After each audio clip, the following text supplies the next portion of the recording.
అప్పుల బాధలు వెంటాడుతున్నాయా? అయితే 6 JVR వారి జాతిరత్నాలు ధరించండి. హాయ్, వెల్కమ్ టు మనం టీవీ. నేను మీ మనోజ్. బస్తర్ జిల్లాలో, ఛత్తీస్గఢ్లోని బస్తర్ జిల్లాలో మైనింగ్ స్టార్ట్ అయిపోయింది. అదేంటి, బస్తర్ జిల్లాలో మైనింగ్ స్టార్ట్ అయిపోతే ఇప్పుడు ఎందుకు ఇది వార్త అయింది? కేవలం హిడ్మా ఎన్కౌంటర్ తర్వాత ఈ బస్తర్ జిల్లాలో మైనింగ్ స్టార్ట్ అయింది. హిడ్మా ఎన్కౌంటర్ జరిగిన గంటల్లోనే ఆ యొక్క కొండ మొత్తం గుండు కొట్టినట్టు కొట్టేశారు. విశాఖలో రిస్కొండ ప్యాలెస్కి ఎలా గుండు కొట్టారో సరదాగా అలా బస్తర్ జిల్లాలో ఆ యొక్క మైనింగ్ అనేది స్టార్ట్ అయిపోయింది. అసలు బస్తర్ జిల్లాలో ఇన్నాళ్ళు హిడ్మా ప్రాతినిధ్యం వహించాడు కాబట్టే ఈ యొక్క మైనింగ్ అనేది ఆగిందా నిజంగా అనేది ఇప్పుడు మనం మాట్లాడుకునే ప్రయత్నం చేద్దాం. సో ఒక రకంగా బస్తర్ జిల్లా అనేది చాలా ఎక్కువ అడవులు, వన్య మృగాలు సంచరించే ప్రాంతం. అండ్ ఆ బస్తర్ జిల్లాలోనే ఐరన్ ఓర్ ఎక్కువగా ఉంటుంది. ఐరన్ ఓర్ ఎక్కువగా ఉంటుంది. అండ్ పర్టికులర్గా దీంట్లో హెమటైట్ అనే ఒక ఇనుప ఖనిజం, హెమటైట్ ఇండియా మొత్తంలో ఎక్కడ దొరుకుతుంది ఈ హెమటైట్? శేషాచలం కొండల్లో కనుక ఎర్రచందనం దొంగలు ఎలా దొరుకుతాయో, అంటే అంత హై క్వాలిటీ ఎలా దొరుకుతాయో, ఈ హెమటైట్ బస్తర్ జిల్లాలో మాత్రమే దొరుకుతాయి. అలాంటి వాటి కోసం చాలామంది కార్పొరేట్లు కాచుకొని కూర్చున్నారు. ఎప్పుడు హిడ్మా వెళ్ళిపోతాడా. సరే, హిడ్మా ఎన్కౌంటర్ చేశారు, బాగానే ఉంది. విజయవాడ నుంచి రంపచోడవరం, మారేడుమిల్లి అటవీ ప్రాంతంలో తీసుకెళ్ళి కావాలని ఎన్కౌంటర్ చేశారా, లేకపోతే ఆయన లొంగిపోతే ఎన్కౌంటర్ చేశారా అనే విషయం పక్కన పెట్టేద్దాం.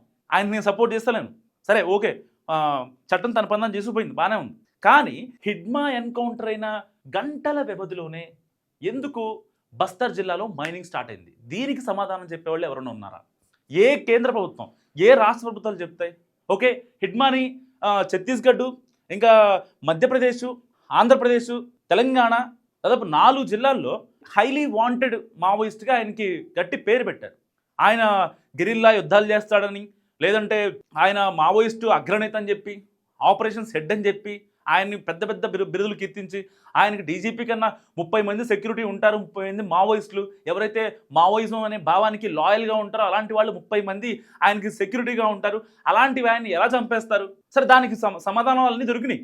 కాకినాడ, విజయవాడలో సోదాలు చేశారు, ఆ 30 మందిని పక్కన పెట్టేశారు. హాస్పిటల్లో ఉన్నదని మారేడుమిల్లి అడవిలోకి తీసుకెళ్లారు, ఎన్కౌంటర్ చేశారు, అయిపోయింది. సో దాన్ని వేరే విధంగా చిత్రీకరించడం కోసం నానా హంగామా, నానా పాటలు పడుతున్నారు. ఓకే, అదంతా బాగానే ఉంది. మరి కరెక్ట్గా హిడ్మా ఎన్కౌంటర్ జరిగిన మరి కొద్ది గంటల్లోనే బస్తర్లో ఎందుకు జరుగుతుంది? కేవలం హెమటైట్ అనే ఐరన్ ఓర్ ఇక్కడ చాలా శ్రేష్టమైన ఒక ఐరన్ ఓర్ అని చెప్పాలి. అలాంటి ప్రాంతంలో కేవలం ఆ హెమటైట్ ఓర్ కోసం ఇప్పుడు కార్పొరేట్ కంపెనీలు నానా తిప్పలు పడుతున్నాయి. ఒక్కసారి హిడ్మా ఎన్కౌంటర్ తర్వాత ఒక గిరిజన మహిళ బయటకు వచ్చి చెప్పింది. ఆ అమ్మాయి పెట్టిన వీడియో చదువుతాం. दूसरे साइड में यहाँ पे चल रहा है माइनिंग, और पता है इतना हरा भरा जंगल दिख रहा है, और माइनिंग स्टार्ट हुआ है ना, तो वहाँ पे एकदम रेड दिख रहा है. एक बार देखिए, ये देखो भाई, हमारा पूरा बस्तर कैसा जा रहा है, मतलब क्या चल रहा है. आने वाली जो हमारी जनरेशन है आगे, वो क्या देखेगी. और हमारे लिए जो लड़ाई लड़े इतना जल जंगल जमीन के लिए, और इतना आजादी के बाद भी हमारे जल जंगल के ऊपर ऐसा हो रहा है, क्या बोल सकते हैं इसमें हम. చూశారు కదా. సో ఆ అమ్మాయి పెట్టిన వీడియో, అమ్మాయి ఏం చెప్తుంది? లేదు, కేవలం హిడ్మా ఎన్కౌంటర్ తర్వాత ఇలా పచ్చగా ఉండాల్సిన అడవిని ఎర్రగా మార్చారు. ఎర్రమట్టి దెబ్బలు అంటారు కదా, అక్కడ వైజాగ్లో విసనపేట దగ్గర ఉంటాయి. ఇంతకుముందు పవన్ కళ్యాణ్ గారు వెళ్ళారు, గుర్తుందా? సేమ్ అలా చేశారనమాట. ఎర్రమట్టి దెబ్బలు, ఎర్రమట్టి కనిపిస్తుంది. కొండను చెక్కేశారు. రిషికొండ ప్యాలెస్ని ఎలా ఇచ్చేశారు ఇంతకుముందు, సేమ్ అలా ఇచ్చేశారు. సరే, వీళ్ళు బిల్డింగ్ కట్టుకోవడం చేశారు. వీళ్ళు అడవుల్లో ఉన్న ఖనిజ సంపదను దోచుకోవడం కోసం, పర్టికులర్గా ఈ హెమటైట్ కోసం. నేను దాకా ChatGPT చేశాను, హెమటైట్ ఓర్ అడ్వాంటేజ్ ఏంటని చెప్పి. ప్రధానంగా బస్తర్ జిల్లాలో ఈ ఇనుప ఖనిజం తవ్వకాలు జరుగుతాయి. ముఖ్యంగా బైలాడేలా ప్రాంతం, బైలాడేలా మైనింగ్ ఏరియా అనమాట ఇది. సో ఈ మైనింగ్ ఏరియాలో ఇవన్నీ కూడా జరుగుతూ ఉంటాయి. ఇప్పటి వరకు ఈ యొక్క ఆదివాసీలు, గిరిజనులు అక్కడ గోండి భాష ఎక్కువ మాట్లాడుతూ ఉంటారు. ఛత్తీస్గఢ్లోని ప్లేస్ కదా. సో ఈ బస్తర్లో మహా అయితే ఒక 8,75,000 పీపుల్ ఉంటారు, అంతే, ఎక్కువే ఉంటారు. మొత్తం అటవీ ప్రాంతం ఎక్కువ కదా, జిల్లా మొత్తం కలిపి. అండ్ దీన్ని ఈ యొక్క హెమటైట్ అనే ఈ టైప్ ఉంది కదా, ఇది చాలా ప్రీషియస్ అనమాట. ఈ హెమటైట్ అనే ఐరన్ ఓర్ని ఆ యొక్క ఇనుప ఖనిజం తయారు చేయడం కోసం, ఐరన్ తయారు చేయడం కోసం వాడతారు. సో పర్టికులర్గా దీన్ని దక్షిణ కొరియా అండ్ జపాన్కి ఎగుమతి చేస్తారు. సో మన దగ్గర నుంచి వాటిని డిగ్ చేసి వేరే దేశాలకు ఎక్స్పోర్ట్ చేస్తారు డబ్బుల కోసం. దాన్ని ప్రత్యేకంగా ఇక్కడే బస్తర్ జిల్లాలో ఉంటుంది కాబట్టి వాటిని వ్యతిరేకిస్తున్న ఏదైతే ఇవన్నీ గిరిజనులు ఉన్నారో సో వాళ్ళు వ్యతిరేకించడం వల్ల కొన్ని ప్రాజెక్టులు వివాదాస్పదం అయిపోయి ఎవరు కూడా నోరు విప్పని పరిస్థితి అనమాట. సో ఇవన్నీ ఉక్కు తయారు కోసం ఉపయోగిస్తారు అండ్ పర్టికులర్గా జపాన్కి దక్షిణ కొరియాకి డబ్బుల కోసం ఎగుమతి చేస్తారు. అండ్ మైనింగ్ ప్రాజెక్టుల్లో ఎప్పటి నుంచో వ్యతిరేకత ఉంది. ఒక రకంగా చెప్పాలంటే అక్కడ మైనింగ్ అసలు వద్దు, స్టార్ట్ చేయొద్దు అనేది ఎప్పటి నుంచి జరుగుతుంది. ఇప్పటి నుంచి కాదు, 1948 మనకి స్వాతంత్రం వచ్చిన తర్వాత ఈ బస్తర్ జిల్లా ఏర్పడింది.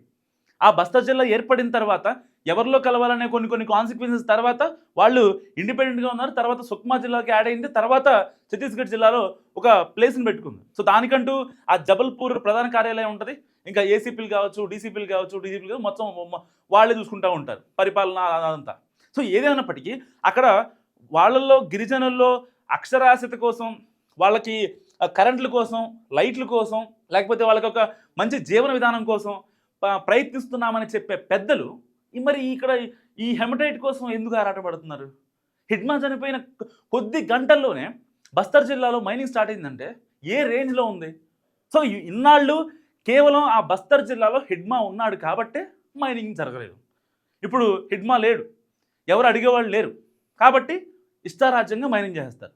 అంటే ఇంకా ఎన్నాళ్ళు సాగుతుంది? పచ్చగా ఉన్న అడవులను కొట్టేసి ఇంకేం చేద్దామని. తినే తిండి కల్తీ అయిపోయింది, తాగే నీరు కల్తీ అయిపోయింది. ఇప్పుడు ఆ అడవులు కూడా లేకపోతే పీల్చే గాలి, హైదరాబాద్లో కరెక్ట్గా మనకు గాలి వద్దా? మంచి గాలి ఉందా? క్వాలిటీ, ఎయిర్ క్వాలిటీ చెక్ చేసుకోండి ఒకసారి. మీరున్న ఏరియాలో, అది ఏ ఏరియా అయినా, మెట్రోపాలిటన్ సిటీ అయినా లేకపోతే నార్మల్ మున్సిపాలిటీ అయినా ఏదైనా సరే ఒక్కసారి మీ ఎయిర్ క్వాలిటీ చెక్ చేసుకోండి. ఎందుకని పాలకులకు అర్థం కావట్లేదు? బస్తర్ జిల్లా అడవులు కొన్ని వేల చదరపు మీటర్ల విస్తీర్ణంలో ఉంటాయి. ప్రతి మొక్క చాలా మంచి స్వచ్ఛమైన ఆక్సిజన్ ఇస్తుంది. దాని కింద ఐరన్ ఓర్లు, హెమటైట్ కావచ్చు, మంచి మంచి ఖనిజ లవణాలు. అలాంటి అటవీ ప్రాంతాన్ని హిడ్మా ఇన్నాళ్ళు కాపాడుకుంటూ వస్తే ఇప్పుడు అవన్నీ దారాత్వం అయిపోతున్నాయి కార్పొరేట్ కంపెనీలకు, జస్ట్ బికాస్ ఆఫ్ మనీ. వీటన్నిటిని మైనింగ్ చేయాలి, వేరే దేశాలు ఎక్స్పోర్ట్ చేయాలి, డబ్బులు సంపాదించాలి. సో కార్పొరేట్లకి మన కేంద్ర ప్రభుత్వాలు చుట్టంగా మారాయి అనే ఒకే ఒక్క రీజన్తో వాళ్ళకి మనం సమర్పించుకోవాలి. ఇన్నాళ్ళు అడవిలో ఉండి ఎర్ర జెండా పట్టుకొని వాళ్ళంతా ఇప్పుడు వాళ్ళ నోర్లు మూగపోయినాయి. ఆపరేషన్ కగారు వచ్చింది. సో చాలామంది మావోయిస్టులు ఎన్కౌంటర్ అవుతున్నారు. రీసెంట్గానే మావోయిస్టులు ఒక లేఖ కూడా రిలీజ్ చేశారు, మేము లొంగిపోతాం, మాకు Feb 15th వరకు టైం ఇవ్వండి అని చెప్పి. Feb 15th టైం ఇవ్వండి, మేము లొంగిపోతాం. సో మేము ఇంకేమీ ఎలాంటి విస్ఫోటనాలు మేము చేయాల్సిన అవసరం కూడా లేదు. కానీ మాకు Feb 15th వరకు ఎందుకు టైం కావాలి అంటే గ్రౌండ్లో ఉన్న మా టీంకి మేము కొంచెం కమ్యూనికేట్ అవ్వాలి, వాళ్ళకి మ్యాటర్ చెప్పుకోవాలి కాబట్టి మాకు టైం అడుగుతున్నాం. సో మాకు టైం ఇవ్వండి. ఈ భద్రతా బలగాలు కూంబింగ్ ఏదైతే ఉందో, సుక్మా జిల్లా కావచ్చు, ఛత్తీస్గఢ్ జిల్లా కావచ్చు, సోకాల్డ్ ఆ మారేడుమిల్లు కావచ్చు, సో ఆ బెల్ట్లో ఇటు ఒరిస్సా, ఛత్తీస్గఢ్, మధ్యప్రదేశ్, తెలంగాణ, ఆంధ్రప్రదేశ్ ఆ బెల్ట్ ఏదైతే ఉంటుందో ఆ బెల్ట్లో మీరు కూంబింగ్ ఆపేయండి ఇంకా అని చెప్పి మావోయిస్టులు ఒక లేఖ రాశారు. సో దాన్ని యాక్సెప్ట్ చేశారు, కేంద్ర కమిటీ సభ్యులు యాక్సెప్ట్ చేశారు. ఎందుకంటే ఇంతకుముందు ఆ అడవుల్లో ఉండే అన్నలు మొత్తం ఇప్పుడు బయట జనావాసంలోకి వచ్చేసారు. భయపడిపోయి ఎక్కడ ఇబ్బంది పెడతారని భయపడిపోయి బయటకు వచ్చారు. యాక్చువల్గా వాళ్ళు గన్ను పట్టుకుందే చచ్చిపోయినా మాకు ఇబ్బంది లేదని చెప్పి, కానీ వాళ్ళు ప్రాణభయంతో బయటకు వస్తున్న పరిస్థితి. వాళ్ళ పిల్ల మీద ఆశ కలుగుతుంది. సో ఏదేమైనా హిడ్మా ఎన్కౌంటర్ తర్వాత బస్తర్ జిల్లాలో ఎలా మైనింగ్ జరుగుతుంది? నాకు ఒక్క విషయం చెప్పండి. మీరేమనుకుంటున్నారో కామెంట్ చేయండి. చూస్తున్నాం మన టీవీ.